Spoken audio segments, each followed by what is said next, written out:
घने जंगल में एक शेर रहता था। उसका नाम था वीर। वो जंगल का राजा था। वीर शरीर से बहुत तेज और बहादुर था, लेकिन उसकी इसी एक आदत ने उसे जंगल का सबसे आलसी जीव बना दिया था। वो हमेशा अपने गुफा के बाहर आलस से लेटकर धूप सेंकता, घंटों तक झपकी लेता और सोचता, इतना बड़ा और तेज और बहादुर शरीर किस लिए मिला है? काम करने के लिए नहीं, आराम करने के लिए। वीर दिन भर बस आराम करता। जब भूख लगती तो अपने सेवक लोमड़ी से कहता, जा कोई शिकार पकड़ कर ला। बाकी समय वो अपनी ताकत का जंगल का राजा होने का घमंड करता। धीरे धीरे उसकी ये आदत उसे कमजोर करने लगी। वो जंगल का राजा था, मगर ताकत घटने लगी।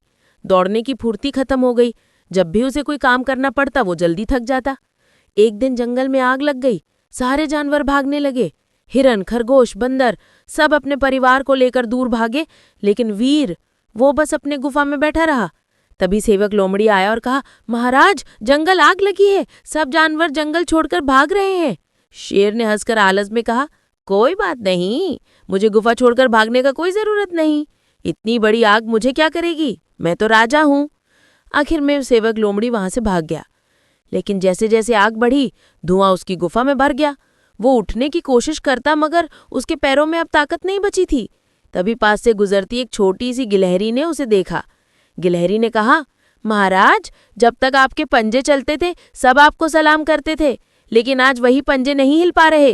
राजा वो नहीं जो आराम करे, राजा वो है जो अपने जंगल के लिए काम करे। शेरवीर के आंखों में आंसू आ गए। उसे पहली बार अपने आलस का असली दर्द महसूस हुआ। एक रात वो बहुत भूखा था। पेट में दर्द से करहाते बोला, काश मैंने समय रहते मेहनत करना नहीं छोड़ा होता। काश मैं भी उन छोटे जानवरों की तरह काम में व्यस्त रहता। आग के बाद जंगल वीर ने निश्चय किया, अब वो कभी खाली नहीं बैठेगा। धीरे धीरे फिर से हरा हुआ। शेरवीर ने तय किया, अब वो अपने पुराने घमंड को भूल जाएगा। वो रोज सुबह उठकर छोटे जानवरों की मदद करने लगा। कभी नदी से पानी लाता, कभी पेड़ों की छाया में नन्हों को सिखाता कि डर से नहीं, मेहनत से जीना चाहिए। पहले तो उसके पैर कांपते थे, जल्दी थक जाता था, मगर धीरे धीरे उसकी ताकत लौटने लगी। उसकी मेहनत देखकर बाकी जानवर भी प्रेरित हुए। जंगल में एक बार फिर सहयोग और मेहनत से जीवन लौट आया।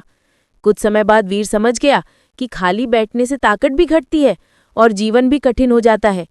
जो हमेशा व्यस्त रहता है वही सबसे मजबूत और सफल होता है। उस दिन से उसने कभी आलस नहीं किया। चाहे कितनी भी गर्मी हो, बरसात हो या ठंड, वीर हमेशा किसी न किसी काम में जुटा रहता और जंगल के सारे जानवर उसे सम्मान से देखते थे। इस कहानी से हमें यह सीख मिलती है कि जीवन में कभी आलस मत करो। आलस इंसान को कमजोर बना देता है और समय आने पर वो मुश्किलों का सामना नहीं कर पाता। मेहनत और सक्रियता ही असली ताकत है। जो कभी हार नहीं मानता वो फिर से जंगल का राजा बन जाता है। अगर ये कहानियाँ आपको पसंद आई है तो इसे लाइक करें, शेयर करें और चैनल को सब्सक्राइब करना ना भूलें। मिलते हैं नई वीडियो में। धन्यवाद।